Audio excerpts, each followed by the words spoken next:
Good morning बच्चे। आइए एक नई क्लास की शुरुआत करते हैं। इस क्लास में हम लोग देखने वाले हैं भारतीय वन के पाठ 2 गति का न्यूमेरिकल क्वेश्चन जो फिजिक्स का है। तो आइए हम देखते हैं फिजिक्स का पार्ट 2 के गति का न्यूमेरिकल क्वेश्चन। देखते हैं पहला क्वेश्चन, एक नंबर क्वेश्चन हम लोग देखते हैं। पहला क्वेश्चन हम लोग देखते हैं, एक नंबर क्वेश्चन है। पहले क्वेश्चन का लोग समझते हैं। एक वस्तु 16 मीटर की दूरी 4 सेकंड में तय करती है तथा अगला 16 मीटर की दूरी 2 सेकंड में तय करती है, तो वस्तु की औसत चाल ज्ञात करें। दोस्त, इस क्वेश्चन में औसत चाल ज्ञात करना है। तो सबसे पहले हम लोग क्या करेंगे, क्वेश्चन में जो दिया गया है उसको लिखेंगे। दूरी दिया हुआ है हमें, D1 दिया हुआ है 16 मीटर और D2 दिया हुआ है कितना, हमको 16 मीटर दिया हुआ है, और T1 दिया हुआ है आपको कितना, जो है ना 4 सेकेंड, और फिर T2 दिया हुआ है आपको कितना, 2 सेकेंड। तो हम लोग औसत चाल बराबर फॉर्मूला लगा सकते हैं। औसत चाल का फॉर्मूला होता है, औसत चाल बराबर होता है कुल दूरी बट्टा कुल समय, कुल दूरी बट्टा कुल समय। औसत चाल का फॉर्मूला होता है कुल दूरी बट्टा कुल समय। तो हम लोग यहाँ पर लिख सकते हैं D1 जोड़ D2 बट्टा T1 जोड़ T2।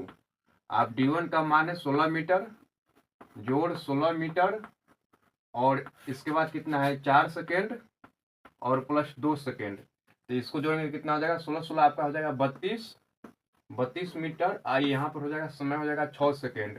कितना, 6 सेकेंड। अब इसमें हम भाग देंगे तो 6 पंचे 30 आ जाएगा आपका, यहाँ पर पॉइंट आ जाएगा। उसके बाद आएगा 2 और 6 3 18, और फिर भाग करेंगे तो यानी कि 6 3 18 ये आता रहेगा। ये कितना आंसर आएगा, तो आपका आंसर आ जाएगा 5.3 मीटर पर सेकेंड। यह इसका औसत चाल होगा। क्वेश्चन नंबर 2 है, इस यात्रा को शुरू होते समय कार का ओडोमीटर 2000 किलोमीटर प्रदर्शित करता है और यात्रा के समाप्ति के समय ओडोमीटर 2400 किलोमीटर प्रदर्शित करता है। यदि इस यात्रा में 8 घंटे के समय है तो कार के औसत चाल किलोमीटर प्रति घंटा और मीटर प्रति सेकंड में ज्ञात करना है। इसमें 2 आंसर आएगा आपका, एक किलोमीटर प्रति घंटा में और दूसरा मीटर प्रति सेकंड में। सबसे पहले हम लोग देखते हैं ओडोमीटर क्या होता है। तो ओडोमीटर किसी वस्तु द्वारा तय की गई दूरी को मापा जाता है जो वाहनों में लगा होता है। तो पहले हम ओडोमीटर को रीडिंग को लिखेंगे, शुरू में कितना है और अंत में कितना है। तो यहाँ पर देखते हैं, यहाँ पर हम लोग देखते हैं शुरू में कितना है। शुरू में जो है ना ओडोमीटर आपका 2000 किलोमीटर था। कितना किलोमीटर, 2000 किलोमीटर। अंत में ओडोमीटर कितना है, अंत में जो है ना, अंत में ओडोमीटर है 2400 किलोमीटर है, 2400 किलोमीटर। अब इसमें हम दूरी निकालेंगे, क्या निकालेंगे, दूरी निकालेंगे। तो दूरी आपका हो जाएगा 2400 किलोमीटर माइनस 2000 किलोमीटर बराबर आ जाएगा, दूरी बराबर आ जाएगा 400 किलोमीटर। और इसमें बताया गया है कि समय जो लगता है ना 8 घंटा लगता है। तो समय बराबर कितना हो जाएगा, समय बराबर आपका हो जाएगा 8 घंटा, 8 घंटा। तो हम लोग चाल का फॉर्मूला लगाएंगे। चाल बराबर क्या होता है, चाल बराबर होता है दूरी और बट्टा समय। चाल बराबर होता है दूरी बट्टा समय।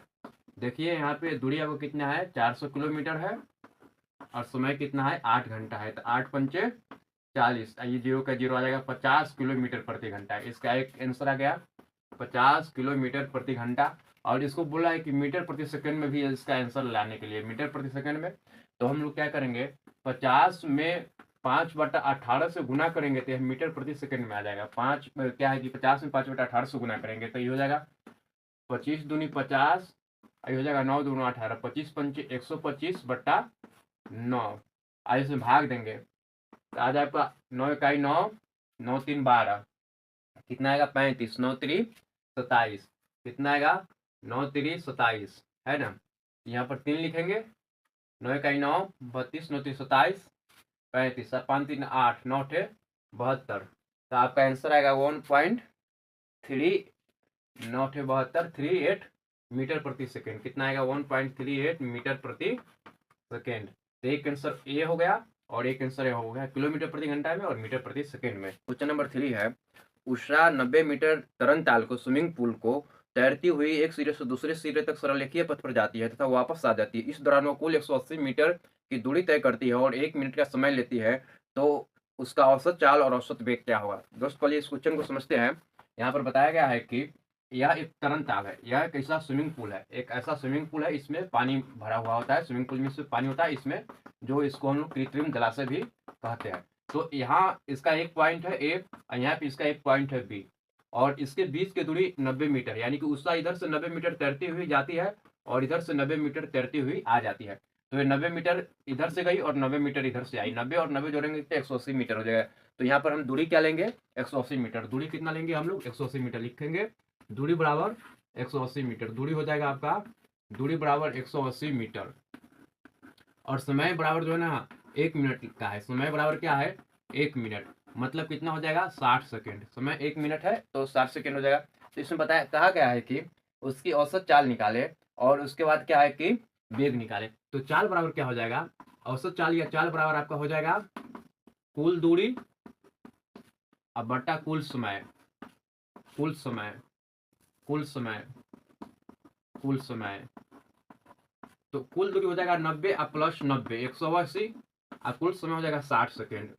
तो हो जाएगा आपका 180 बट्टा 60, जीरो से जीरो कट गया, 34 यानी कि चाल कितना आ गया, चाल आ गया 3 मीटर प्रति सेकेंड।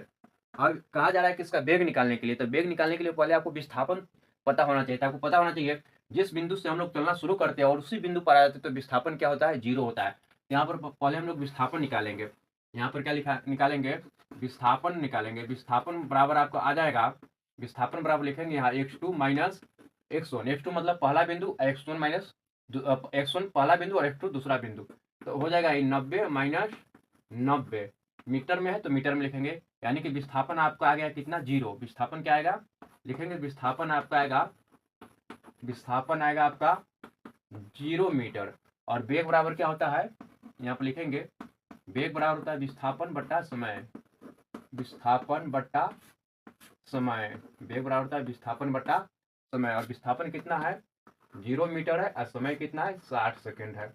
इसका आंसर आपका क्या हो जाएगा, आपका विस्थापन जो होगा ना 60 सेकेंड हो जाएगा। विस्थापन क्या हो जाएगा, सॉरी 0 सेकेंड, 0 मीटर प्रति सेकेंड इसका विस्थापन होगा। इसका क्वेश्चन नंबर 4 है, कोई कार 30 किलोमीटर की दूरी 40 किलोमीटर प्रति घंटा की समान चाल से तय करती है तथा अगले 30 किलोमीटर की दूरी 20 किलोमीटर प्रति घंटा की समान चाल से तय करती है, तो कार की औसत चाल ज्ञात करें। इसमें कार की औसत चाल पूछा गया है। इसमें दो स्थिति है और इसमें पहले हम लोग समय निकालेंगे। तो आइए हम इस क्वेश्चन को देखते हैं। दोस्तों यहाँ पर दिया गया है 4 नंबर क्वेश्चन में, 4 नंबर क्वेश्चन में हम लोग देखते हैं स्थिति 1। पहली स्थिति क्या है, स्थिति 1 में, स्थिति 1 में हम लोग क्या देख रहे हैं, स्थिति 1 में देख रहे हैं कि 30 किलोमीटर की दूरी जो है ना, दूरी कितना है, दूरी आपका है 30 किलोमीटर, दूरी बराबर है 30 किलोमीटर। और चाल कितना है, चाल बराबर है, चाल बराबर है आपका, चाल बराबर है 40 किलोमीटर प्रति घंटा, 40 किलोमीटर प्रति घंटा यह चाल है। तो इसे हम लोग समय निकाल लेंगे। समय बराबर क्या हो जाएगा आपको, चाल बराबर होता है दूरी बट्टा, चाल बराबर होता है दूरी बट्टा समय। तो समय बराबर हो जाएगा, समय बराबर हो जाएगा दूरी बट्टा चाल। समय बराबर कितना हो जाएगा, दूरी बट्टा चाल, दूरी बट्टा चाल हो जाएगा। तो दूरी कितना है, 30 किलोमीटर प्रति घंटा है, 30 लिखेंगे, यहाँ पर 40 लिखेंगे। तो आपका इससे जो है ना कटेगा, 0 से 0 कट जाएगा। तो जो है ना समय आ जाएगा आपका, समय कितना आ जाएगा, आप जाएगा 3/4 घंटा, 3/4 घंटा आ जाएगा। क्योंकि यह 4 नहीं कटेगा, केवल यह 0 से क्या होगा कि 0 कटेगा, है ना। तो समय आ जाएगा आपका 3/4 घंटा। अब दूसरी स्थिति यहाँ पर दिया हुआ है, एक दूसरी स्थिति है। दूसरी स्थिति में हम लोग देखते हैं, दूसरी स्थिति क्या है, स्थिति 1 और दूसरी स्थिति में हम लोग देखते हैं। दूसरी स्थिति में जो है ना आपका क्या है कि 30 किलोमीटर दूरी दिया हुआ है। दूरी कितना है, दूसरी स्थिति में हम लोग देखते हैं, दूरी जो है ना आपका, दूरी क्या है, 30 किलोमीटर है, 30 किलोमीटर है। और चाल जो है ना 20 किलोमीटर प्रति घंटा है। चाल बराबर है कितना, 20 किलोमीटर प्रति घंटा, चाल बराबर है 20 किलोमीटर प्रति घंटा। तो इसे समय निकालेंगे। समय बराबर आपका क्या हो जाएगा, समय बराबर हो जाएगा दूरी बट्टा चाल, समय बराबर हो जाएगा दूरी बट्टा चाल। तो दूरी कितना हो जाएगा, 30 किलोमीटर बट्टा 20, तो हो जाएगा आपका समय बराबर होगा 3/2, 3/2 घंटा, घंटा। अब आगे हम लोग देखते हैं, इसमें कहा जा रहा है कि औसत चाल ज्ञात करने के लिए कहा जा रहा है। तो औसत चाल बराबर क्या हो जाएगा, औसत चाल बराबर, औसत चाल बराबर, औसत चाल बराबर कुल दूरी, कुल दूरी अब बट्टा कुल समय। औसत चाल बराबर आएगा कुल दूरी बट्टा कुल समय। तो अब इसको हम इस मान को इसमें रखेंगे, इस फॉर्मूला में अब इस मान को हम लोग रखेंगे। तो क्या हो जाएगा आपका कुल दूरी कितना हो जाएगा, 30 किलोमीटर और 30 किलोमीटर, कुल दूरी हो जाएगा 30 किलोमीटर और प्लस 30 किलोमीटर, क्या 30 किलोमीटर अब बट्टा कुल समय कितना हो जाएगा 3/4 और यहाँ पर है 3/2, कुल समय हो जाएगा 3/4 घंटा आवर और 3/2 आवर। तो आपका हो जाएगा 30 30 60 किलोमीटर और समय आपका हो जाएगा, टोटल समय हो जाएगा, इसको हम बट्टा करके जोड़ कर लेते हैं। तो कितना हो जाएगा 4 2 कैल्शियम 4 हो जाएगा, 3 हो जाएगा, अब प्लस इधर हो जाएगा 2 4, तो 2 से 2 2 3 6, तो 6 3 9/4, समय कितना आ गया 9/4 घंटा, समय आ जाएगा 9/4 आवर। अब इसको हम लोग भाग करेंगे, तो भाग करेंगे तो यहाँ से हमको क्या निकलेगा 4 निकलेगा, 60 गुने 4/9। अब इसको 3 से भाग कर देंगे, ये हो जाएगा 3 तिहाई 9, ये हो जाएगा 20 तिहाई 60, हो जाएगा 20 चौक 80, तो 80/3 आएगा आपका, क्या आएगा 80/3।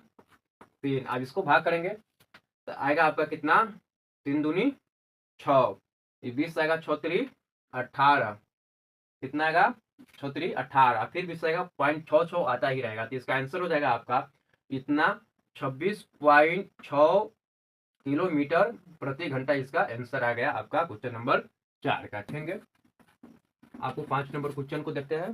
कुल दूरी है 150 किलोमीटर, 150 किलोमीटर कुल दूरी जो है ना 150 किलोमीटर, कुल दूरी 150 किलोमीटर,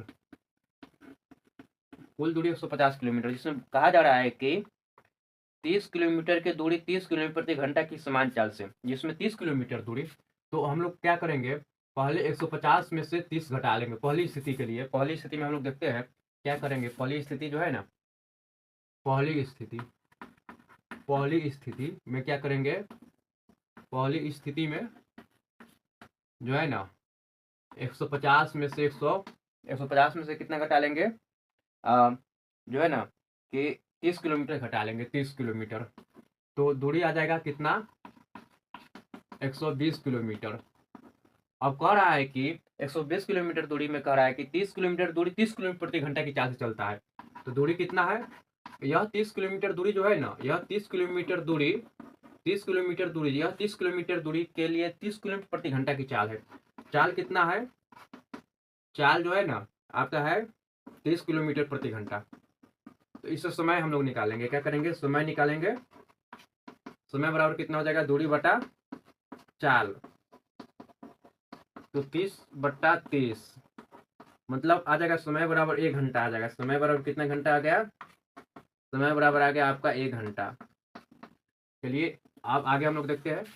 आगे बताया जा रहा है कि 120 किलोमीटर दूरी, 120 किलोमीटर की दूरी, अब यह 30 किलोमीटर दूरी तो तय कर लिया, अब बचा हुआ 120 किलोमीटर दूरी, यह दूरी को किस किस चाल से चले कि उसकी औसत चाल 50 किलोमीटर प्रति घंटा हो जाए। 30 किलोमीटर दूरी के बाद अब इस 20 किलोमीटर दूरी को किस चाल से चलना है, तो इस टोटल की औसत चाल जो है ना 150 किलोमीटर प्रति घंटा हो जाए। तो अब हम निकालेंगे, इससे समय निकालेंगे। अब यहाँ पर समय बराबर लिखेंगे, समय बराबर 150 बट्टा 150 बट्टा क्या लिखेंगे जो है ना 50, 150/50, तो ये हो जाएगा, ये 0 से 0 कर गया 5 3 15, यानी कि कुल के लिए टोटल के लिए समय कितना आ जाएगा 150 किलोमीटर दूरी तय करने के लिए समय आ जाएगा आपका 3 घंटा। 150 किलोमीटर दूरी तय करने के लिए समय आ जाएगा आपका 3 घंटा, क्योंकि यह 50 किलोमीटर प्रति घंटा की चाल से चल रही है। अब 3 घंटा में से यह 1 घंटा चल लिया है, 3 घंटा में से इस 3 घंटा में से यह 1 घंटा चल लिया है, तो अब जो है ना दूरी 120 किलोमीटर है। अब जो है ना क्या है, दूरी 120 किलोमीटर हो जाएगा, दूरी बराबर 120 किलोमीटर हो जाएगा, और समय बराबर 3 में से 1 घंटा घटा देंगे, समय बराबर जो है 3 - 1, समय बराबर हो जाएगा 2 घंटा, समय बराबर कितना हो जाएगा 2 घंटा। अब इससे हम लोग चाल निकालेंगे, तो यह चाल जो आएगा दूरी बटा समय से आएगा, यह चाल जो आएगा आपका दूरी बटा समय से आएगा। तो इसके लिए हम लोग लिखेंगे जो है ना 120/2 मतलब 6 दूनी 12, 60 किलोमीटर पर आवर आपका औसत चाल से चलना होगा। यानी इस 120 किलोमीटर की दूरी जो है ना, इसको 60 किलोमीटर प्रति घंटा की चाल से चलना होगा। तो यही आपका क्या हुआ कि फाइनल आंसर हुआ 5 नंबर क्वेश्चन का। शुरू कर राहुल 30 सेकंड में 6 मीटर प्रति सेकंड का वेग प्राप्त कर लेता है, 30 सेकंड में 6 मीटर प्रति सेकंड का वेग प्राप्त करता है, तब वह इस प्रकार की ब्रेक लगाता है कि साइकिल का वेग अगले 5 सेकंड में घटकर 4 मीटर प्रति सेकंड हो जाता है। तो दोनों स्थितियों में साइकिल का त्वरण की गणना करें। आपको त्वरण निकालना है।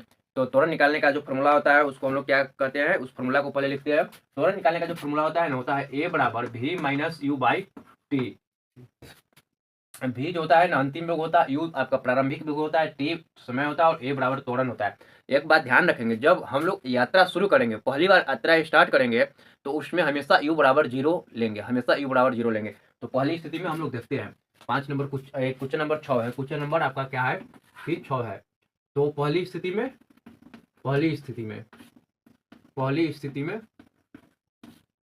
में u बराबर क्या हो जाएगा, 0 हो जाएगा। पहली स्थिति में u बराबर क्या हो जाएगा, 0 हो जाएगा। और साइकिल चलाना शुरू करता है तो 30 सेकेंड का समय लेता है। टाइम कितना लेता है, t बराबर जो होता है 30 सेकेंड लेता है। यहाँ पर u है, स्पष्ट रूप से देखते हैं।